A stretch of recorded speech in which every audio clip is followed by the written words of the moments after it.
This is March 19, 1997, and I'm Doe, some called our partnership T and Doe.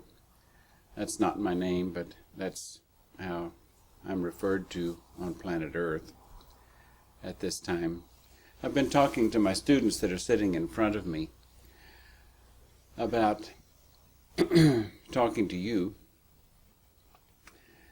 And let me say that our mission here at this time is about to come to a close in the next few days.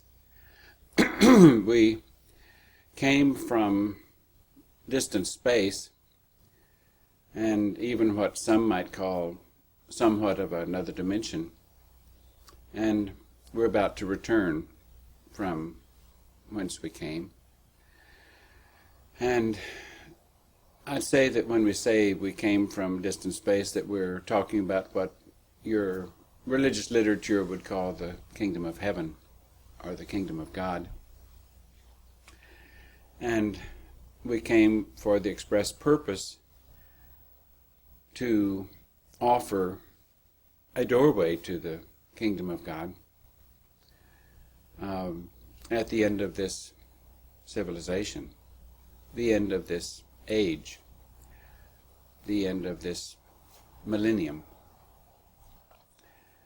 And now that we're about to return, just a few things we wanted to say to you. And of course we are aware that if you have not been given an ingredient of knowledge, information by that kingdom, then you certainly will have no capacity to know that I'm telling you the truth, or that this information has any validity.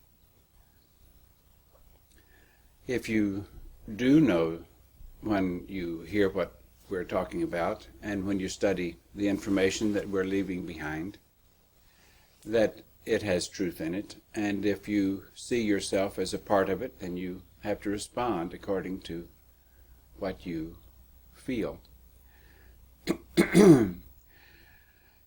We came from that time, that space, entered this one. When we came, we had to take human bodies. We didn't take them as infants. We came into them in the mid-70s. My partner, T, and I came into our vehicles a few years before we began to help these come into their bodies. We call them vehicles. And now it's time for us to leave the vehicles that we entered in the 70s. And you will likely, or many of you that might see this tape will say, what do you mean, leave your bodies, our vehicles? Well, actually, these aren't our bodies, our vehicles. We borrowed these for the time that we were here, for this specific task. And the task was not only to bring in information about that evolutionary kingdom level, but to give us the experience of working against the forces of what this evolutionary level, what the human evolutionary level at this time has become.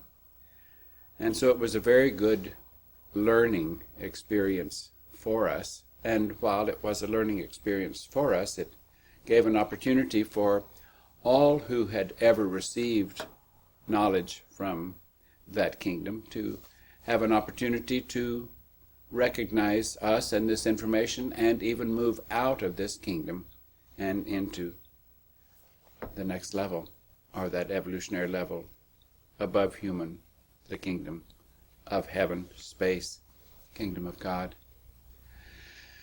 Now, we can't enter that kingdom and no one can enter that kingdom by trying to live a good life in this world, and then when this world's life takes your body, then that's when you enter. The only time that kingdom can be entered is when there's a member of that kingdom, member or members of that kingdom, who have come into the human kingdom incarnated as we have, and offer you clarification of that information, and then help you get your mind into your body, so that when the time comes to leave, then we help you also get out of your human body, so that you might enter a body of the next evolutionary kingdom. And we're not talking about a spiritual body or some etheric body, even though the identity that we have is with our mind or our spirit, not with the suit of clothes that we wear. I'll say that again, the identity. We identify ourselves not by the suit that we wear, but by the mind that we are, the knowledge that we have. We actually identify with that mind, not with the suit of clothes. My partner and I had to leave bodies in the evolutionary level above human. We had to leave those bodies in order to, in other words, set those bodies aside in order to come and incarnate in these bodies. Remind you again, we're not talking about at birth of the body. We're talking about we incarnated into these bodies in the 70s, in the early 70s, and then helped these who had come for the specific purpose of this learning experience and helping us offer this information to others who might have some of that mind in them given to them from that evolutionary level.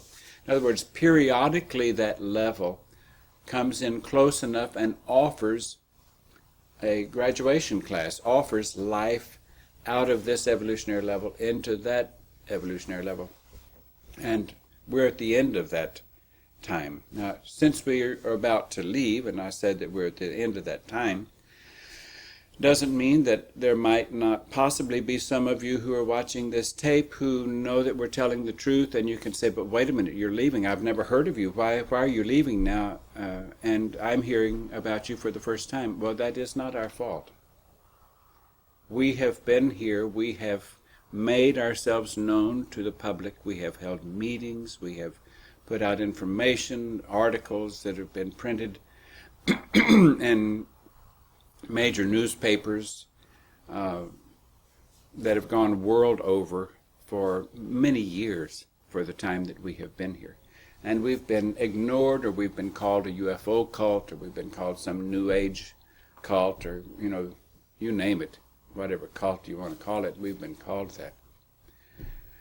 We're none of those things, but we can understand why someone would call us that when they do not have and have not been given the knowledge to see us for who we are and recognize what we can offer you.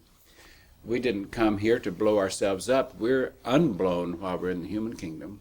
We could not be in a more modest circumstance than to have on human suit of clothes for the time that we are here.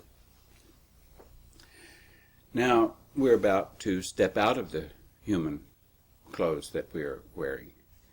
And you could say, well, why would you do such a thing as that? You mean you're going to go commit suicide? Well, I'm afraid I have to give you, we have a website, and on that website called Heaven's Gate, we have a little category in there that you can key on, and it says what we believe concerning suicide, or why we're against suicide, or I don't remember the exact title. But it explains that to us, suicide is when you have had life because you've connected with, you have received mind from the kingdom level above human, and you have been given that awakening mind so that you are aware of the truth about that kingdom level, and therefore have an opportunity to move out of the human kingdom into that kingdom level.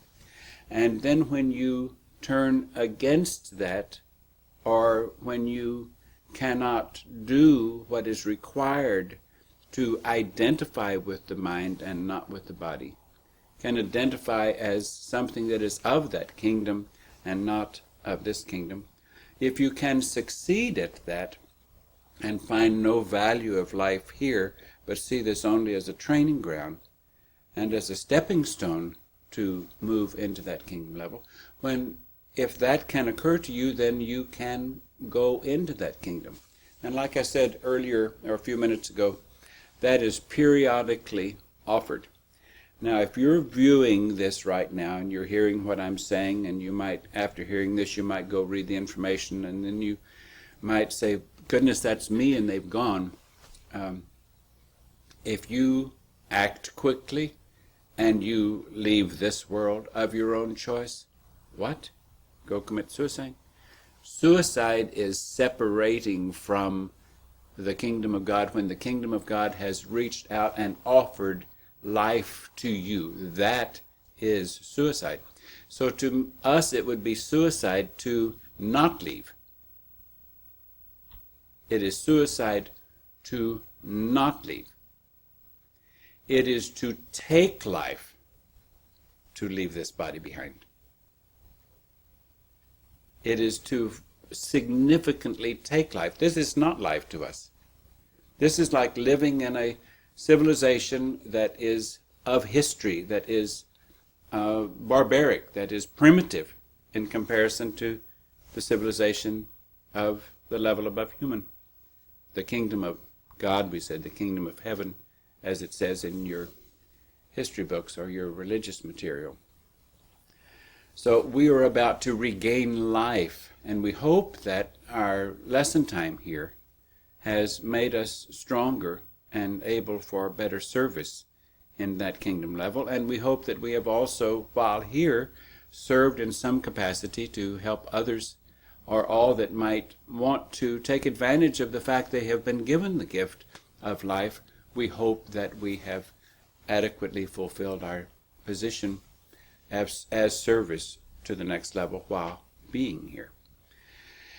We feel, if anything, we've almost overstayed our time here, and that we're going back and leaving this world just on the tail end of that window, if I can speak of it that way.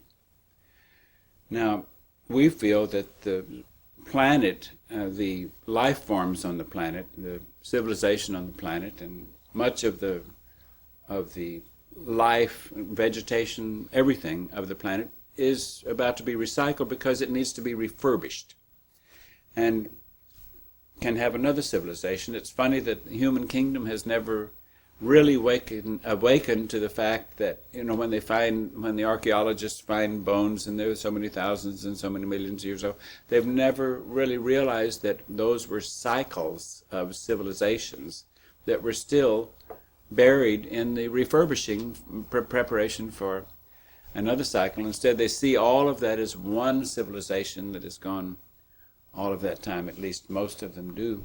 Not that that's of any importance. The issue is, you're going to hear about our exit in the news about these individuals who committed suicide. We're going to tell you that those who write that kind of information are ignorant of the evolutionary level above human. They don't know how else to write because they have none of that knowledge in them. Or if they had it at one time, they rejected it. Every creature has the will to become what they choose to become. And if they choose to grow and choose to move up the ladder, then they can attract the attention of the evolutionary level above them in the same way that a dog who really looks like he wants a master can attract the attention of a master that can offer him an opportunity to serve in his evolutionary level. Of course, he can also become, after he's even been accepted in, he can become a nasty dog that bites and whines and doesn't care to do his task any longer and can lose his position, which is, of course, the same way. There's always, at every level of life form, the option to become what we choose to become. Another interesting thing is that whatever we believe to be true is what is true for us. And just because you believe something for someone else, you have no right, you have no knowledge to know what someone else is or what they're a part of or what their truth is. But I'm afraid, unfortunately, that what each individual truth is what their truth is. Though in reality, their truth may not get them anywhere close to what the level above human would call truth. Because the level above human's truth is that the only purpose for the human kingdom at all is a temporary training ground. It's like sending souls to hell and have them rise above hell.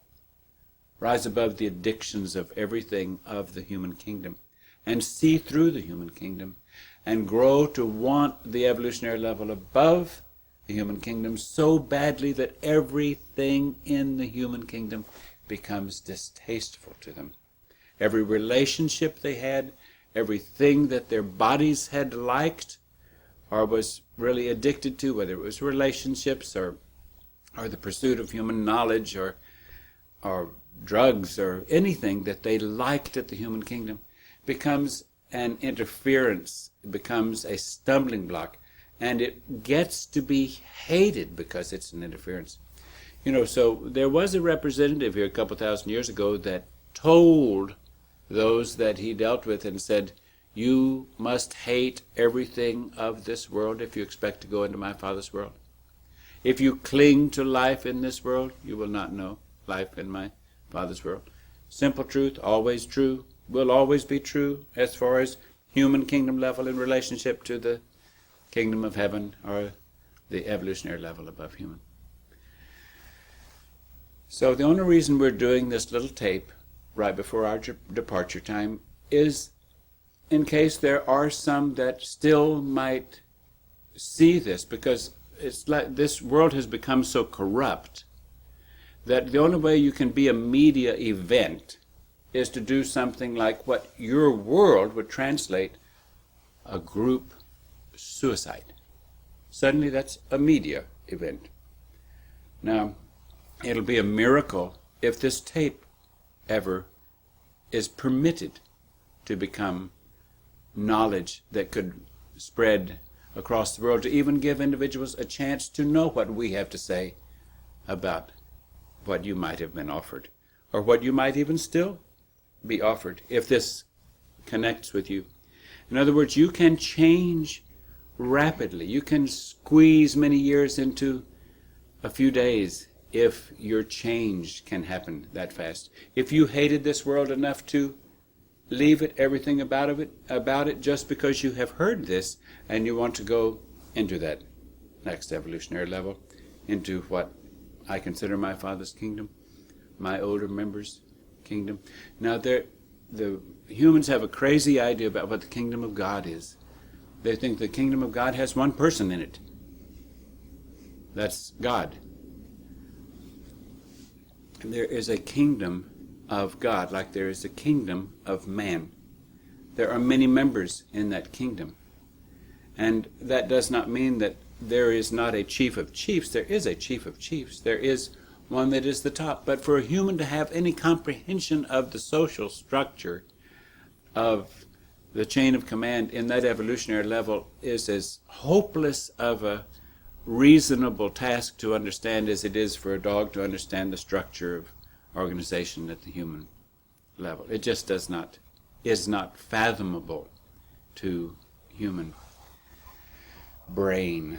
And a human was not designed to understand it. A human can't even understand what goes on in the human kingdom. How could they expect to understand what goes on in the evolutionary kingdom level above them? Well, our cause here in visiting with you for a few minutes is simply to let you know we are returning to life from a visitation with death. We have been in a evolutionary level while visiting the human kingdom that is saturated with lies and misinformation, that would have you think that the kingdom of God is something that would have you do spirit healing or faith healing and have people fall over and think that's the kingdom of God, or that God wants you to have a family and do all get addicted to society in this world. In my Father's kingdom, there are no mammals There are no humans. Now, their bodies and their individuals are very similar to these in many respects, very similar to human bodies, except more refined. They don't need fangs. They don't need waste of hair. They don't need a number of things that are used in this kingdom level because it's significantly more refined. There are no males. There are no females. There are no children. Because children come from the minds that are taken from the human kingdom, from hell, from the mind of the next level that is inserted into it's like the mind is grown in a human body. And when the mind grows enough to come into its own consciousness, disassociate with its chrysalis, and know that it is not the chrysalis, that it is the mind, and that it wants only to return to its maker, the mind that was given to it. It wants to become a part of it, become service to it. Then it goes up and is a child. But it's not a child in the form of needing to be an infant. It can be of service. It is like a young adult and can serve in young adult ways. But it also, as it enters into service, is genderless, but very young and very inexperienced in that kingdom level, and still has the capacity to exercise its free will, even to go astray, even to not continue in service to that level. Well, I don't intend to give you more sermons. You can read Heaven's Gate. You can read the book. You can tune into the website and learn about Heaven's Gate. The only thing that we're talking to you now about is to have you understand that we are returning to life. And we do, in all honesty, hate this world. I know that you've been taught not to hate this world. You can say, well, how can you say that you're of the kingdom of God when you aren't even humanitarian? Every individual in its growth pattern becomes humanitarian at a stage in that growth pattern, and then as soon as they become literally aware of a kingdom level above the human kingdom, they have to pursue that kingdom level while a representative is present, and pursue it with all that they have, and there is not a moment that they can be humanitarian during that time. Their humanitarian aspect has passed. You cannot maintain responsibility of families and units and tasks, whether it's environment or religion or anything at the human kingdom level, and make the graduation into the kingdom level above human. Well, I hope that you do look into what we're about. I'm going to stop this tape, and we're going to tie it together with the tape. I want you to see the class that's sitting in front of me. And I'm very proud of these students of the kingdom of heaven, of the kingdom of God, of the evolutionary level above human. They're about to leave, and they're excited about leaving. My older member was with me for this task for 10 years. And then it was the right time for my older member to return to the evolutionary level above human. And in a few days, I'm going to see my older member. And the crew members that work with my older member. And I'm very excited about that. I will be very glad to be shed of this suit of clothes that I am wearing. Everything that we vibrate on, everything that we do, all of our activity is so unhuman that we conflict with these bodies. These bodies that we are wearing, we can't keep them healthy because we do not participate in human behavior, or what human behavior has become. And so it really does not jive with the minds that is in it. In a sense, we're body snatchers, because we came and incarnated into these human bodies, and now we're leaving these human bodies behind. I hope you don't take that as a crude joke. I mean it. It is a joke, but I did not mean to be offensive about it. It was important. Jesus 2,000 years ago did exactly the same thing. Incarnated in his late 20s. And that's when he entered it. That's when he borrowed it. That's when he took it over. And then he laid it down. When he said, I have the authority to lay this body down, take this body up.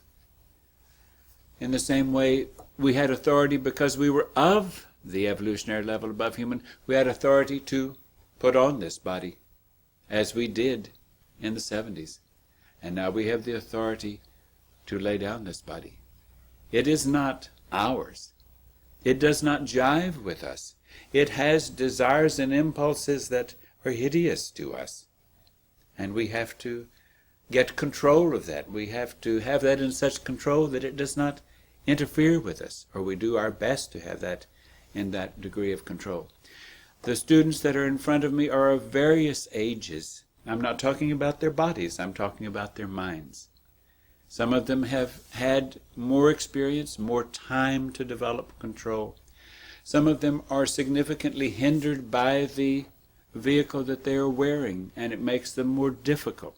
Any time they have a more difficult vehicle to overcome or body to overcome, that is always a plus for them because it requires that much more effort for them to gain control over that vehicle. Even in their own eyes, they may think, goodness, I haven't gotten anywhere in getting control of this body or this brain or the influences that would have me misbehave as far as next level standards is concerned. Well, I've talked enough. I wanted to share this with you. I hope you have a chance to see it. And I hope, for the sake of the evolutionary level above human, that might be in you, that this might mean something to you and help you know a little bit of the truth that we are, and that can be your truth if you recognize us and this information. Now I'm going to splice this and show you some of this class. Thank you. Okay, we're rolling tape and the camera is on Jim Odie. Jim Odie, would you want to stand up there and so that we can take a look at your uniform? Okay. And maybe we can back up a little bit and get a little wider picture of the uniform. Okay. Good. Now come back, and if you would, and sit down, and now if you would hold your patch, maybe we can zoom in on the patch. Great.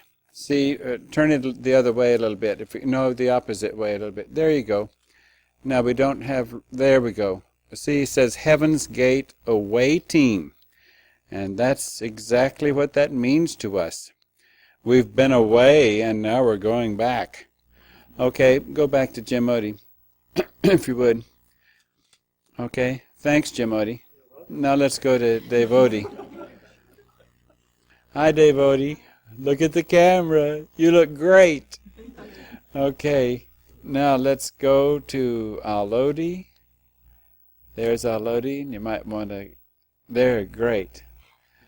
Okay, Al-Odie's done a lot of our super artwork on our website, and the illustrations you'll really enjoy if you tune into Heaven's Gate website on the internet. Okay, let's swing over to Wendodie. Great. There's that little jerk there, and that wasn't Wendodie, that was our cameraman.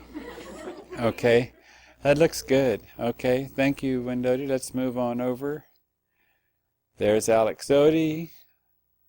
Hi, Alex Odie. They're all camera shy. Okay, come on over to Steel Odie.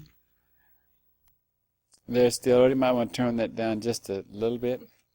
Great. Look at the camera, Steel Odie. Hi, where's your normal? There. Ah, good. Okay, let's go to Dorody. Okay. There's Dorothy, and he's even looking at the camera, aren't you, Dorothy? Stay looking. There, we got it. Okay, thank you, and let's move on over to Arasodi. Questodi, I'm sorry. There's Questodi. Hi, Questodi. Can you see the camera? There you are. That looks good. Thank you. Okay, and there's Chekodi. A lot of you all watching this film know these individuals, I'm sure, and are curious about all the things that have transpired in their lessons since you last saw them. Okay, let's go to Stamodi. There's Stamodi. Hi. They're going to have a little time on camera, hopefully, where they can talk to you a little bit, so that you won't think they're just total mutes. You know, they do talk and and they can think and, you know, work the vehicle that they're in. They can actually manipulate it. How about Sunodi? Okay, there's Sunodi. Go in a little closer. That's good. Camera's focused now. Okay, great. Let's see Daimodi over there. It's so great to have Daimodi back in the class. He was out for a while and we had to rescue him. Boy, he really had to track us down to find us again. And he's certainly been an excellent example for the time that he's been back with us. And Daimodi, if you could go a little bit to your right now so we can get a little better shot of Tadodi behind you. Great. That's good. Tadodi was out of the class for a while and couldn't find us, and we ran into him in Flagstaff, Arizona, in a Burger King or some such place. And some of the class was there while they were holding meetings, and he couldn't wait to try to make arrangements to see if he could rejoin the class. Okay, and let's go to Avenodi. There he is. Get him a little centered if you can. Okay, great. And let's go on over to Ann Lodi. Okay, there's Ann Lodi. I'm sure that some of you watching this have seen Ann Lodi. And she was out of the class for a while. It's interesting how many of these had to spend a little time out of the class before they realized that this is the only thing that meant anything to them, that they knew that this was something they couldn't exist without, and that this is who they really are. Go on over to Prasodi. Hi, Prasodi. That's good. That looks good. Prasodi has certainly been a faithful servant of our classroom and of the next level, doing everything that she can to be of service in the class. Go on over to Wakanodi. There's Wakanodi. Wakanodi brought her vehicle into the class just, a year, 2 years ago? What was it, Wakanodi? 3 years ago? Good night, those passed like days. I can't remember that. Seems to have been such a short time. And Arasodi next to her. There's Arasodi. Now we're getting a little shadow on Arasodi. There, great. That gives us some light. Okay, thanks. And let's go ahead. Arasodi also came in about the time that Wakanodi did. And so some of you who are watching this, who may know a lot of the class, don't know some of these faces. Okay, let's go on. And there's Norodi, and get her centered. That's good. Okay, that's great. And let's go to Thursodi. There's Thursodi. Thursodi, like a number of students, had to leave the classroom for a while, and so that they would know that this was all that was anything to them, and they suffered and learned a lot for the time that they were out, and were very eager to get back in, and it's meant a lot to us and to them to be back in. Okay, let's go to Melody. There's Melody. Melody, one of our real workhorses. She tries to help us keep track of our funds and helps us with all our computer projects, and makes out lengthy reports with the help of her partners and the others that serve on that team. And let's go over to Golden Odie.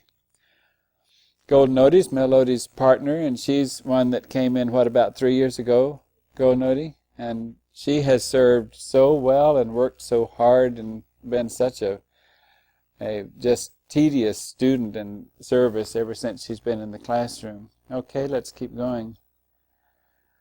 Okay, there's Destody, and it's funny that we're talking about space and how we're from space, and only tonight when we went out to the movie to see Star Wars, we saw Destody's vehicle in a book pictured with, guess who, someone from, what's the name of it? From Star Trek. The vehicle that Destody is wearing, his sister was, what was her name on the... What? Lieutenant Uhura on Star Trek, and this is the brother vehicle. Do you mind me saying that, Destody? He probably does. He can't admit it to me since I'm a teacher. He doesn't mind. No, he thought it was a lot of fun. Okay, great. Let's go on. And there's Leody. That's Destody.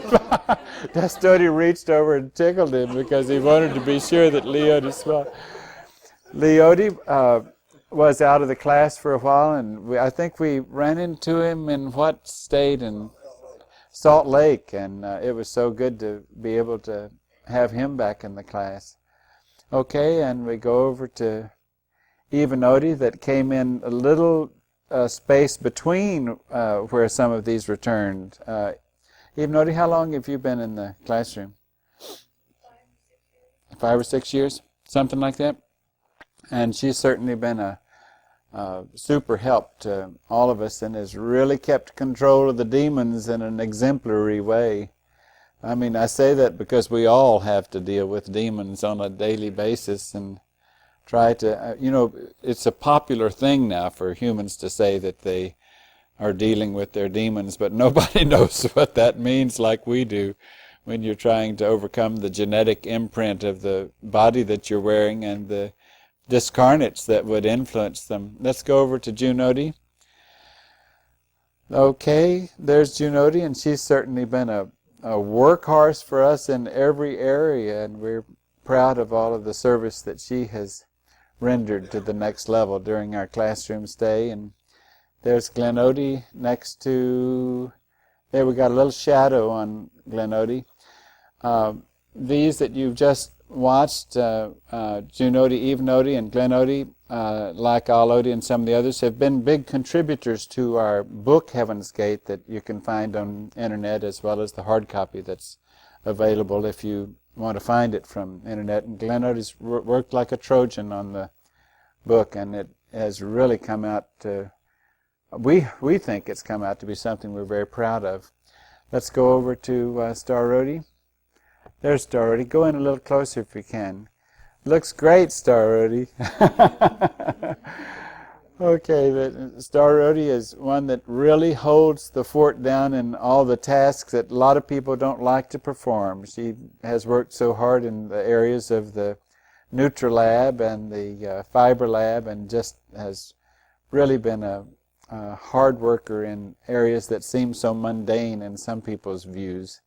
Okay, let's go back to the back row. There's Lagodi, who certainly has made a major contribution to our classroom in many, many aspects, and tries to keep us on the track in human legal matters and all the kind of stuff that we could get in hot water over if we didn't have his help. Okay, and then there's Tall Odie next to him. We call him Tall Odie because he's a little taller than Lagodi, who happens to be very, very tall. And we've had a lot of fun teasing him. He was out of the class for a period of time and was miserable until he had a chance to rejoin, and he has really worked like a Trojan to control the things that were difficult for him before he left the class for a while. Okay, let's go over there. It's Jan Odie, who certainly has been a faithful helper of mine and has been an excellent example in the classroom. Her partner, Liv Odie, there is next to her, and Livodi has served as Janodi's partner and has been a helper as well to me directly, and has served us in more ways than we can count, and we're all appreciative of them. Let's swing over to Branodi. Okay, come in a little closer if you can.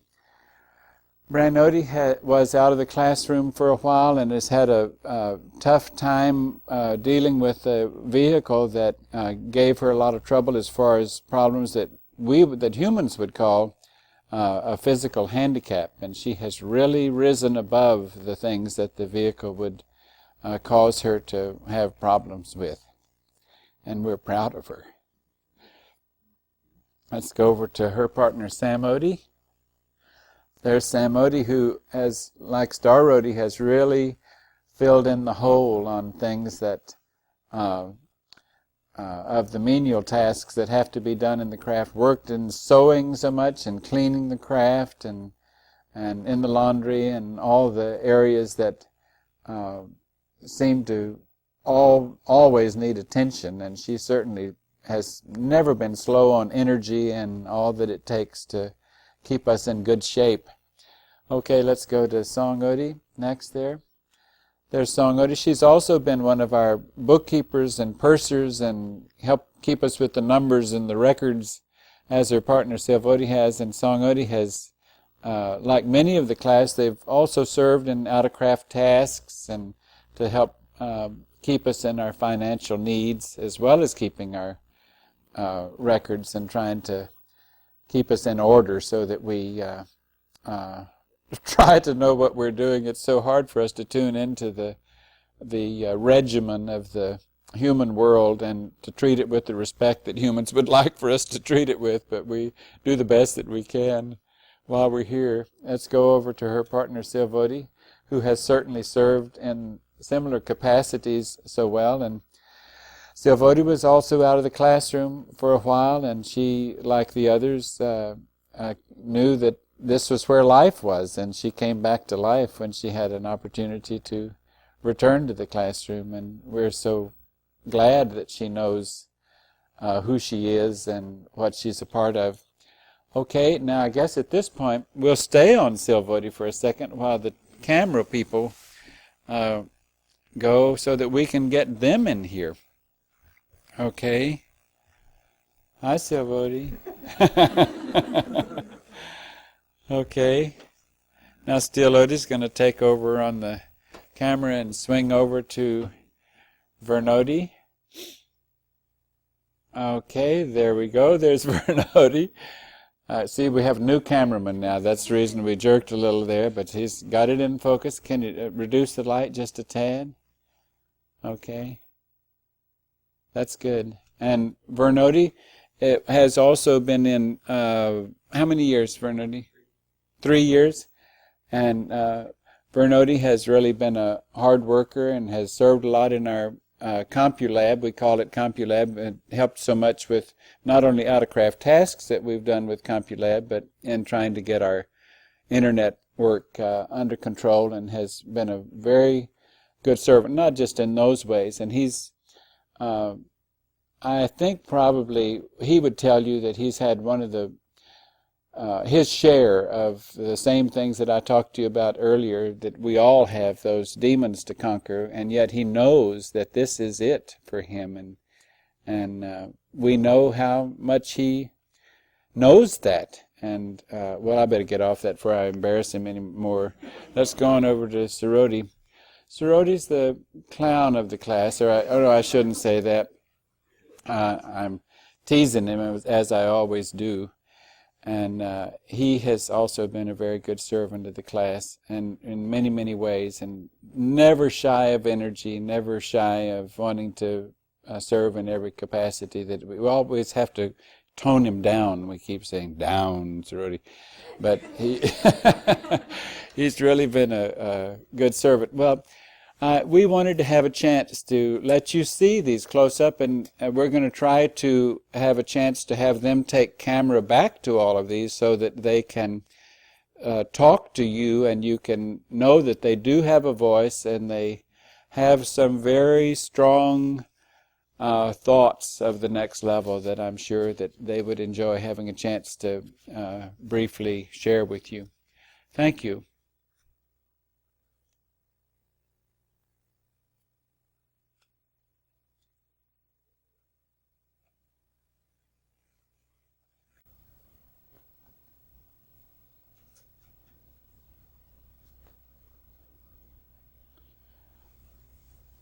After, well, this is the next day from the tape that you, from the earlier part of this tape. This is Thursday, the 20th of March, and I thought of a few things that I wanted to share with you after we panned the classroom and had a chance to glance at the faces of the individuals in the classroom. One thought I had is that you might wonder why in the screen that you see, or the picture that you see, why this chair is as prominent as it is in the picture beside me. And this chair represents my partner,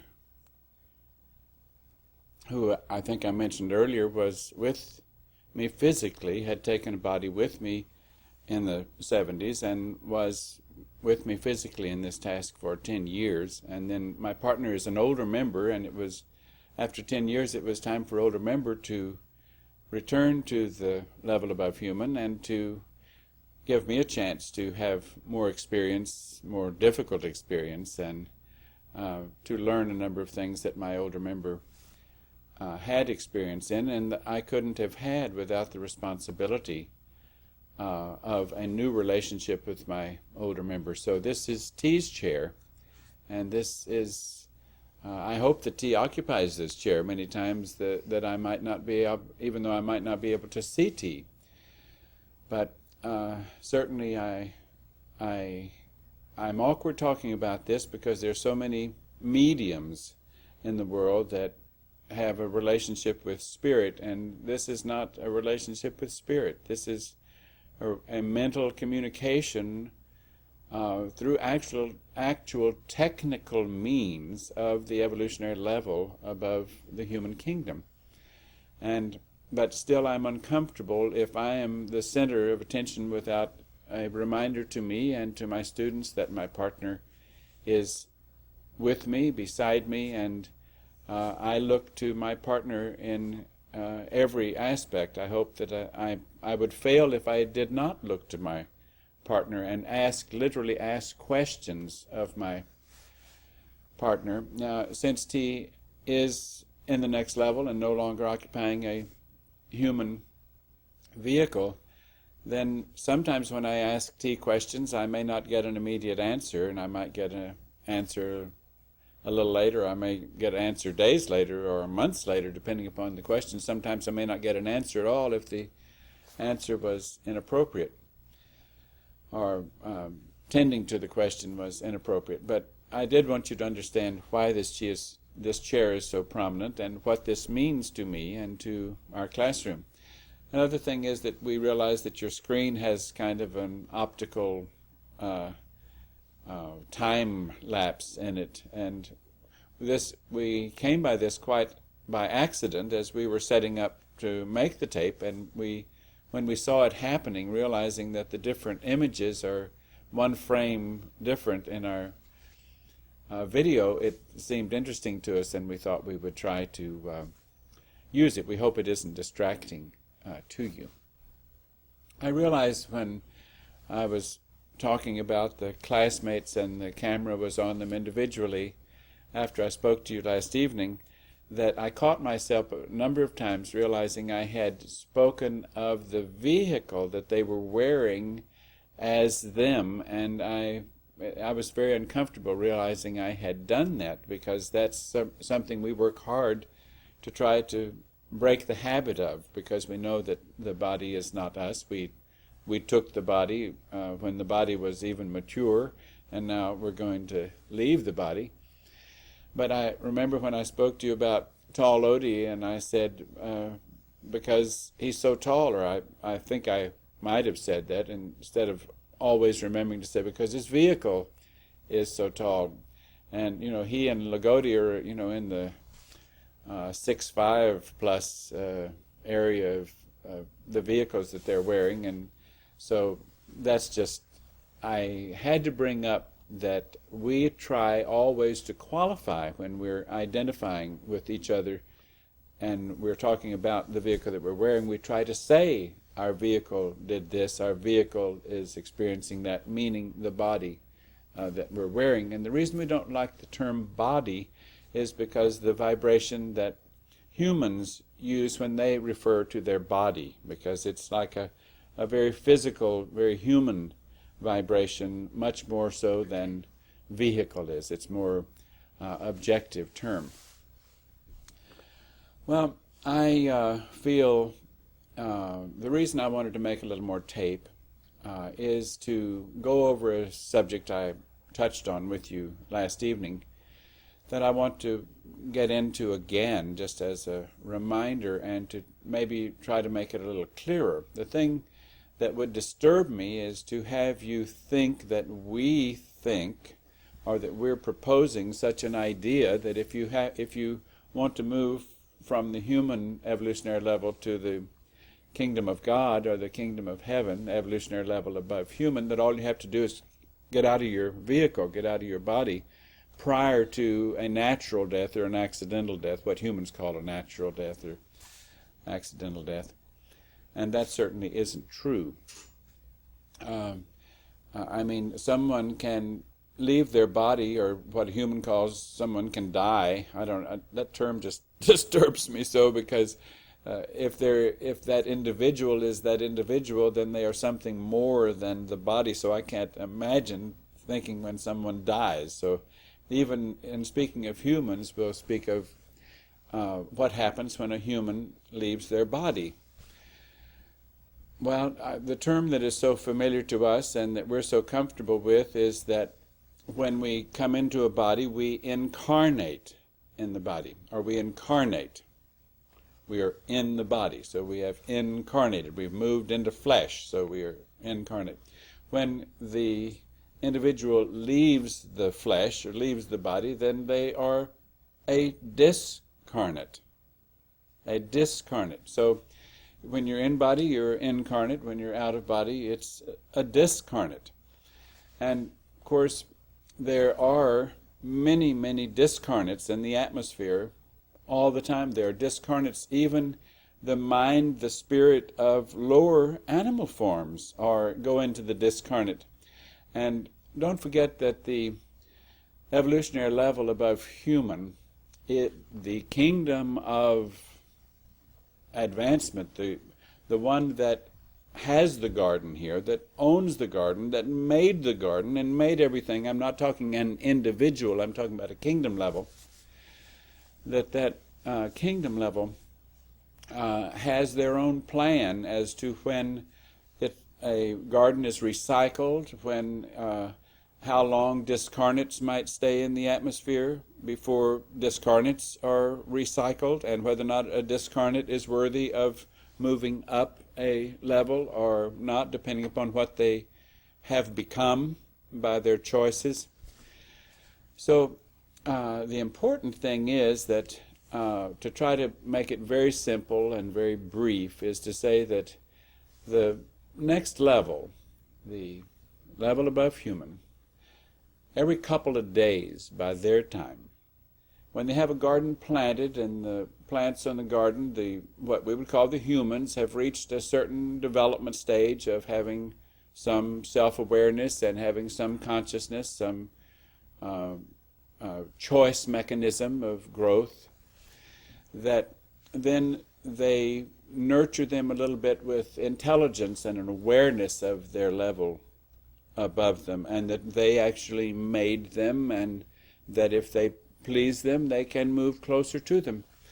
And then in a couple of days their time, which is a couple of thousand years, human time, the next level sends a representative of that level to incarnate and be present and say, I'm from the next level, I'm from the kingdom of heaven. My older member, my Father in heaven, why Father in heaven? Because that's The only parent that you have when you're in the next level is a father or an older member, someone who serves as a midwife, bringing you from one evolutionary level to another, certainly because there's no mammalian birth. So let's go back every couple of days, next level time, every couple of thousand years, if the garden has progressed to a point that they find satisfactory, then a representative goes in and says, okay, if he goes first of all to those that the next level has given an ingredient. It's like they have put in their mind, in their spirit, an ingredient that gives them the capacity. In other words, the next level chooses the ones to put the ingredient, gives them the capacity to recognize the information about the next level and to recognize when a bearer of that information, someone who comes with that information from that level, when they recognize that individual as a shepherd, so to speak, someone that can take them out of this level, and then that shepherd or that teacher, that, I don't like the term master because what it's become to mean in this civilization, that teacher then tells them that information, and just because they have been given that ingredient of recognition of the information and recognition of the teacher doesn't mean that they're going to have the strength or make the right choices to exit one evolutionary level and enter another evolutionary level. It's a very tough and difficult task. Funny thing is that the mind that creates this new creature is mind information of the next level, so that this new creature has to continually be a product that is aborting human mind, replacing it with next level mind until a new creature is born. And we discussed yesterday about that mind, that spirit as a new creature is just like a child when it goes into the next level, because it's the beginning level of another evolutionary level, and an evolutionary level that also has suits of clothes, also has bodies, also has vehicles, much more refined, don't need steak and potatoes, don't need the kind of nutrition that is needed at a planet designed for what we consider human evolutionary level. Don't need certainly to behave as mammals. They don't need to be great big leaders. They don't need to be independent. Actually, the opposite occurs. They become successful in moving into that level if they know they are totally dependent upon their shepherd, that they are nothing without their shepherd. They look to their shepherd, their teacher, for absolutely everything. I am a lamb to my older member.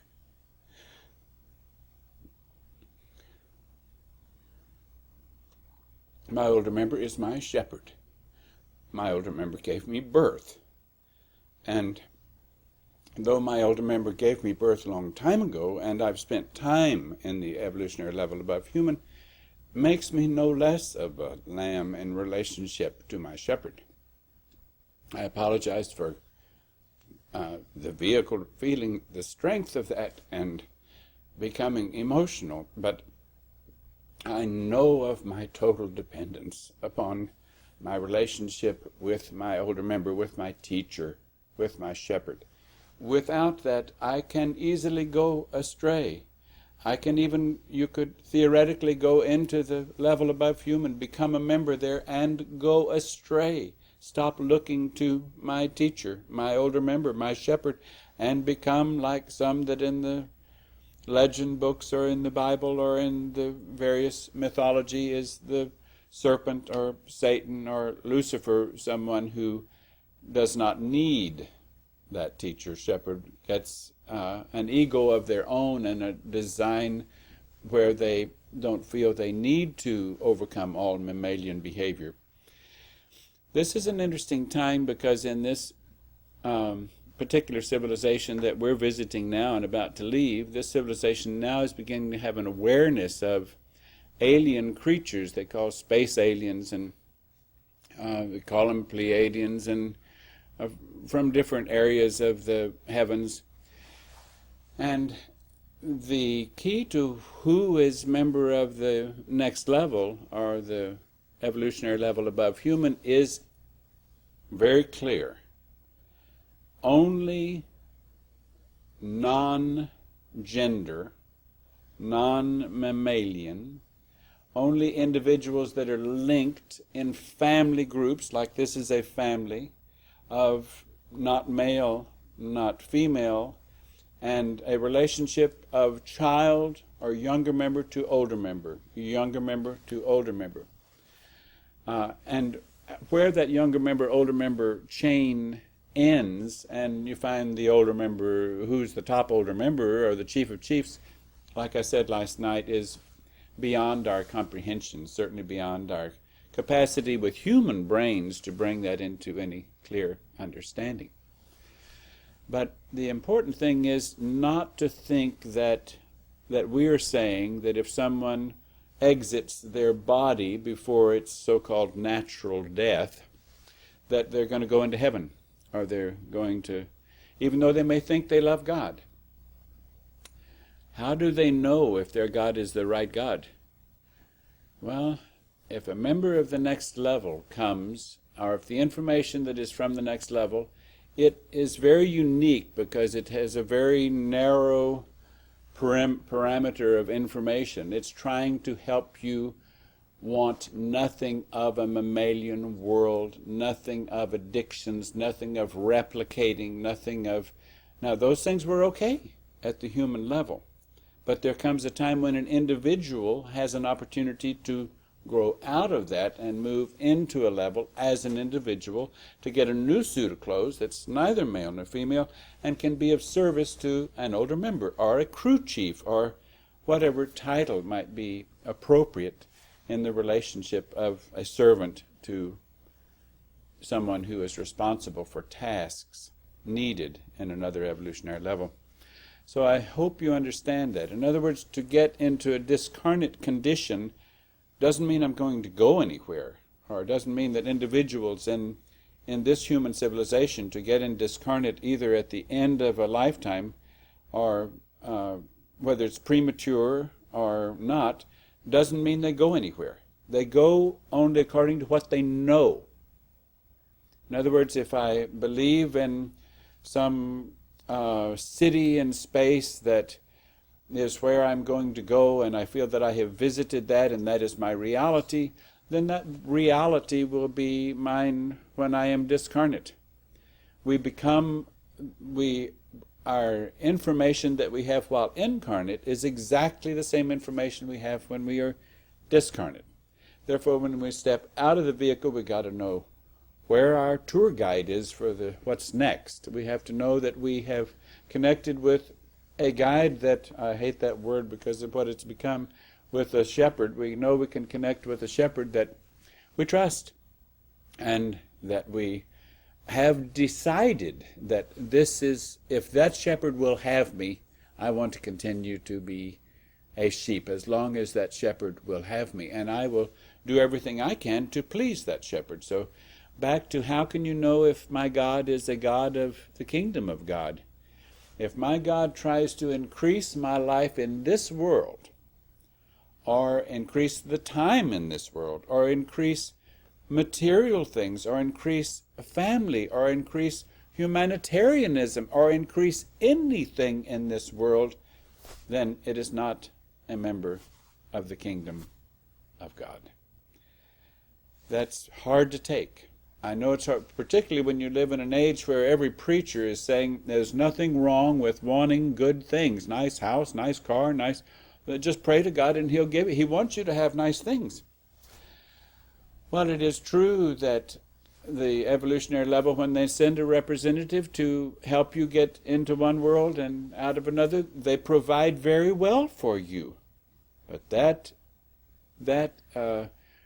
relating to that information has been twisted in religions and has become totally misplaced information. It is misinformation. The most dangerous thing that we can come across is someone who seems to like to shepherd and seems to be an effective shepherd and knows a little really good information that appears to be very wise information, and links that information unknowingly with a lot of misinformation. So the difficult task is, when you have the capacity to recognize the information and to recognize the shepherd, the difficult task is, can I recognize it? How can I recognize it? And then am I willing to abort one, let go of one life, and move into the other? And the graduation rate from those who have been given the possibility to make that change, and those who complete that change, it's a small rate. It takes a great deal of effort. It's a constant learning of how not to identify with the body you're incarnate in, to not have any desires of the human kingdom, of the flesh, or of the... It doesn't mean that it's okay to enjoy a good meal. It's, that's not an addiction. I mean, these vehicles, these bodies have to have certain type of fuel that is appropriate in the human kingdom, and you can refine, or you can change that. Some people would call it refining it to, go to strictly vegetarian, go to fruitarian, go to aerarian. The next thing you know, they have slowly advanced to take nothing but a tiny thing in, but also the energy, because of the body that they're in, the energy they have and the perception they have is almost reduced to the same amount of fuel they take in. So it doesn't work. It really doesn't matter. When Jesus said, your Maker provides the fuel for the lilies of the field, and He provides the fuel for you. It doesn't matter what you consume, as long as it gives you the energy that you need and does not disturb your consciousness or make the vehicle ill that you are wearing. Okay, I've covered a lot more ground than I wanted to, and there were 2 or 3 things that right before we started rolling this tape that I asked members of the class that are sitting before me, that if they thought of that they would like for me to cover, for them to raise their hand, and I would want to cover. Ava Nodi?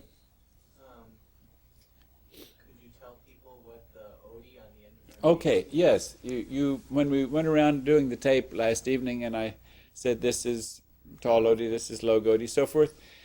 What is the Odie? Well, it means an awful lot to us and to them. It's, even though it's in a sense, it's like a child name. You call someone whose name is Robert, you call him Bobby, or Jim, and you call him Jimmy. And the E on there is like the same way. It's a young member of the kingdom of God, Odie or Adi, but we call it Odie. So it's, and like, let's say that Press Odie, for example. Press Odie, the first part of the name Press, is kind of symbolism to Press Odie, is that she's pressing forward. She's pressing toward the kingdom of God. She's pressing to get out of the human kingdom. And then we tack on to that. And interesting is that for the most part, the first syllable of their name is without vowels, for the most part, which was common as the members of the next level related to this civilization in the past, if you know your history books. And then we add the second syllable of Odie, just as a young'un, a child of the next level. So that explains the name. Thank you, Ebnodi. Someone else think of something I was going to add? Levodi?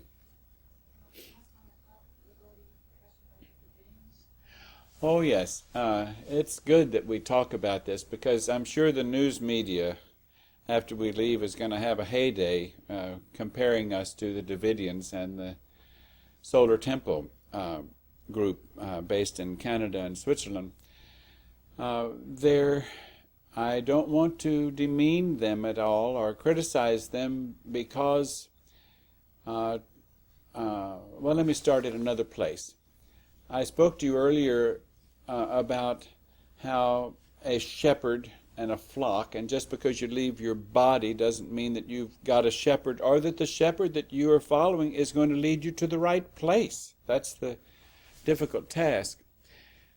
But I must admit that I'm very cautious to judge with any condemnation anyone that would leave their life in this world, no matter how they might have some misinterpretations, if they are leaving their life in this world to go to and to follow what they believe is their connection with the kingdom of God. Now, let's say, what if some of those Davidians or the Solar Temple people, they might have been a little, we feel like we're off in our information significantly, but not significantly enough to be lost. For example, I told you about tea. I mean, I know who tea is.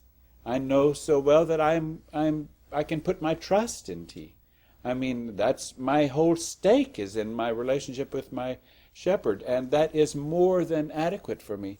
This classroom feels the same way as they relate to me and to tea, that they know that's where their trust is.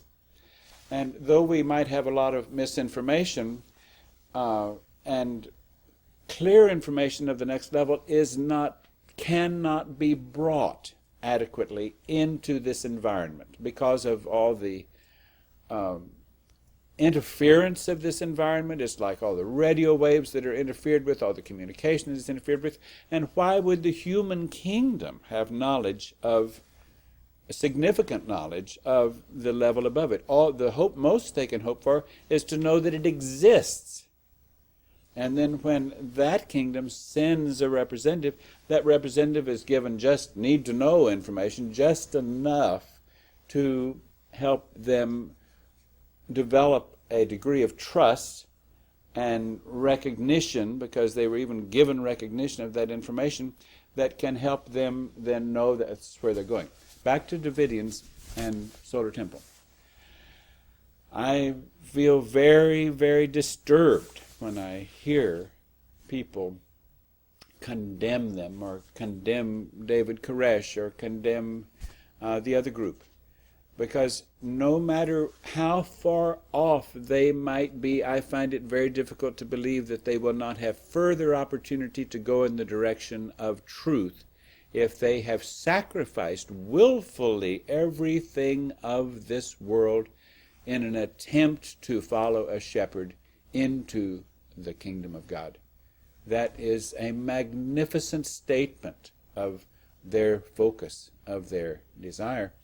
Now, I have difficulty with thinking that an adolescent, a child, a toddler, can do that. I mean, you're not a responsible soul or mind that has the information. In other words, I can't justify in my mind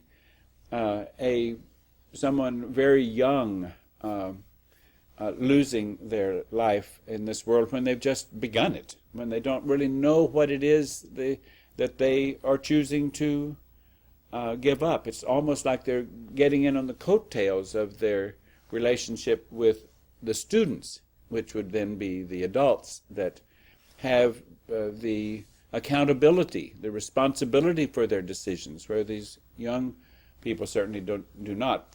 Needless to say, there are no children with us. Needless to say, from what I've already told you about non-mammalian, that we're all totally celibate, and there's no relationship of a nature of male or female in relationship to anyone. There's no sexuality. There's no sensuality. That is just very distasteful to us. I mean, many have even taken the steps to see that their vehicles wouldn't even function in that way, because they chose to not have to deal with that any longer.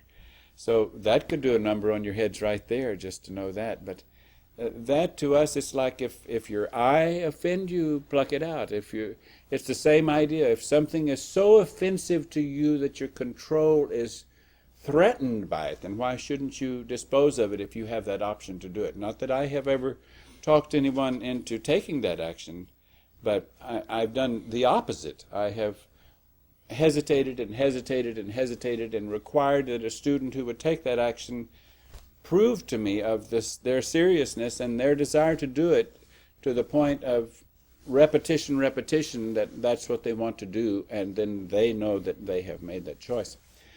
So back to, that was just children. I don't believe that children, of human children, have enough responsible mind to make choices of their shepherd and their desire to leave this world and enter that one. Was there something else that we were going to cover? No, Rhodey? Relationship to that, or in a sense, the next level. This is how the next level makes babies. How often? Oh, yes. Oh, yes. Okay, that's back to, again, this is how next level makes babies. By every couple of days, their time, approximately every 2,000 years, civilization time, human civilization time, they send a midwife in. That, in other words, the representative that goes in with the need to know information of how to come out of this world becomes the midwife, becomes the older member that brings in a child. First, feeds that child information just like a fetus in a human womb is fed until it becomes mature and is ready to be viable. And so the member of the next level comes in and nourishes information, understanding, while that young mind is in a borrowed human body. And then with that borrowed human body working against all of its genetic programming and misinformation, and working against all the discarnates that would feed that misprogramming, that misinformation. That's the labor pangs of how a child is born into the level above human. So these are like, as they enter the next level and as they leave this world, it's like they are coming out of the womb. They are being born as children into that. There are some in this classroom, there are different ages. I'm not talking about their bodies, their vehicles. I'm talking about their minds. Some have advanced significantly more than others, have had more time in relationship to a midwife or a shepherd. And some may have to return for a little additional time. None of them may have to return. It's a very interesting thing that even though they might have dragged their feet in certain areas of their strength and overcoming, that when you get right down to leaving everything of this world, even leaving life in this world as humans would interpret it, by leaving your vehicle, your body behind, making that leap of trust and faith in that information, in that level, in that representative, that indicates to the next level a very significant step to be taken. I have tried very carefully as a representative of the next level to never talk anyone into next level information. I have felt that it was my instruction that if I could talk them out of this many times, I have attempted to talk them out of this transition, to know that it was their will to develop this, their will to continue. I told you last night as we went around looking at the different individuals that this one had been out of the class for a while, and this one had been out of the class, and so forth, and you saw that a number of times. There have been times when because of my encouragement, my questioning whether or not this was the place for them. And I never said, you're so horrible, get out of here.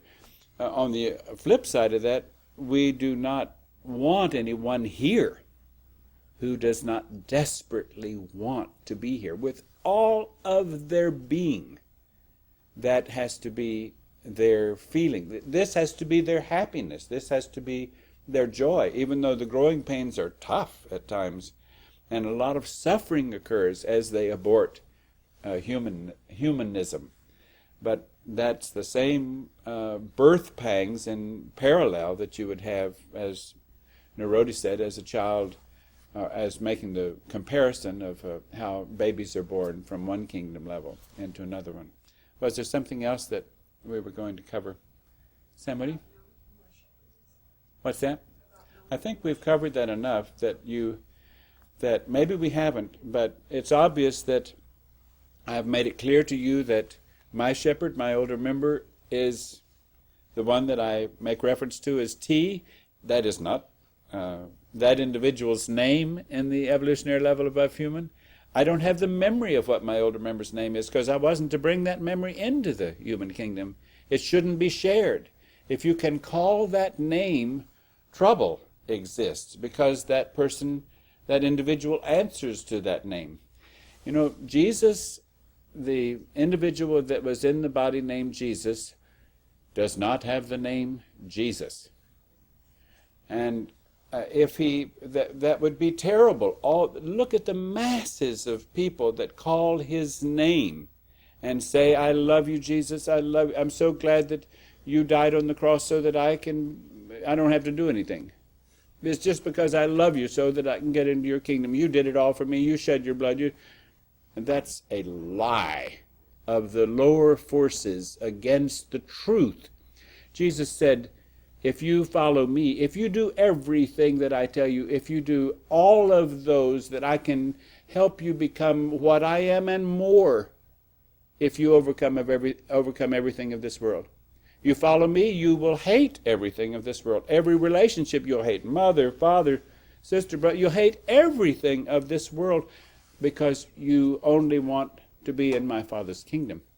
But that's been turned so that the world over Christians teach a fake Christianity. There is no Christianity anymore. Christianity is one of Christing, or one of ridding yourself, dying to the world because you've related to someone. When Jesus was here 2,000 years ago, he was a shepherd present who could take some into the keeping of the next level, and took some into the keeping of the next level. Here comes the promise again. We're here again. Another opportunity for taking the members into that kingdom. It requires everything. So don't let Christians tell you what a relationship with that individual is. But back to Jesus was not his name. That was the name given to the vehicle that he's wearing. Thank goodness that he does not answer to that name, because he would have to waste all his time with all of those who call it constantly, who have desires that have no relationship to the level above human, or leaving the human kingdom. They call it now primarily because they want more money, better house, more cars, more kids, all the things of this world, and they've been taught that it's the right thing to want them. It's like there's no value in poverty. Well, there isn't any value to poverty. That's been mistreated. Poverty got its idea, as far as following a member of the next level, from the idea of not wanting anything of your own, not having any possessions, leaving all of your possessions behind in order to be a part of the next level. We are not in poverty. We are very well taken care of by the next level during this transition process. But we have all, even in this incarnation, even in this classroom, we had to re-experience poverty. There were times when we were all out on the road as individuals with nothing. We didn't know where we were going. We would dig a hole in the ground and get paid for it, pump a little gas, or paint a wall of a house, anything. And it was a joyous experience to us. It wasn't something that was degrading to us. It was just a step we had to remind ourselves of as we overcame this world on our way out of it. Okay? Anything else that we were going to cover? Somebody? That's interesting, because I guess you've noticed this ring that I have here, and humans relate this ring as a marriage to another human, which brings up a thought that you won't like to hear at all. But that thought is, it just disturbs me so when I hear wedding vows in the name of Christianity, where someone is vowing to, till death do us part, to give my life and my attention to that other person.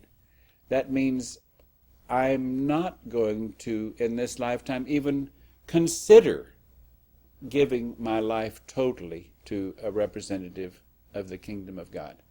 That's what the ring means to many people in this world. To many people it means nothing but, one wife, another wife, another wife, another wife, wear a ring.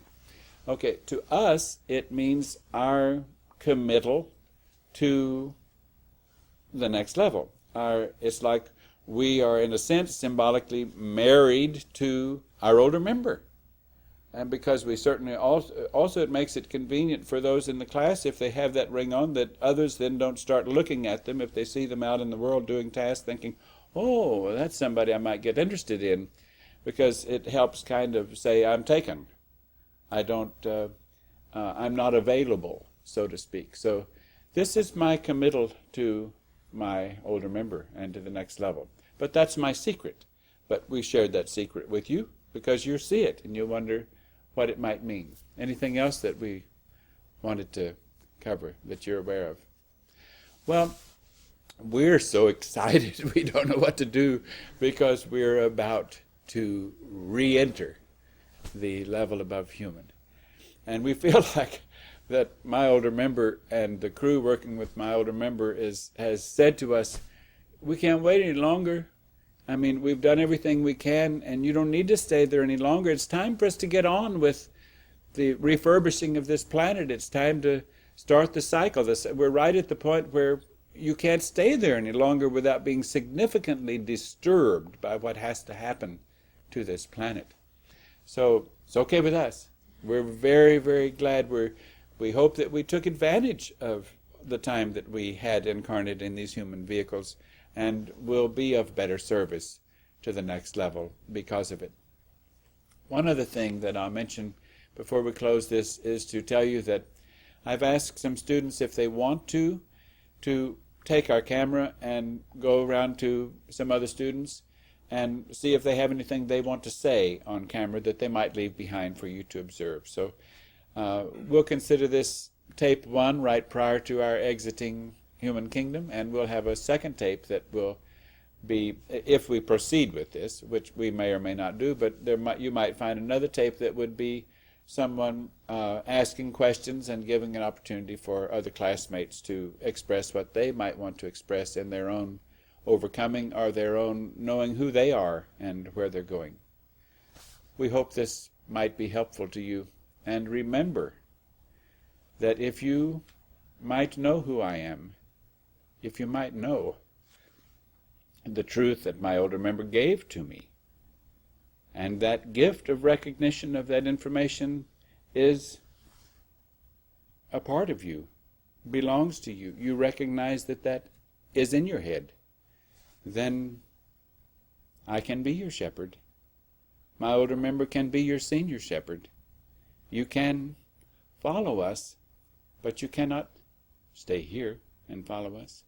You would have to follow quickly by also leaving this world before the conclusion of our leaving this atmosphere in preparation for its recycling.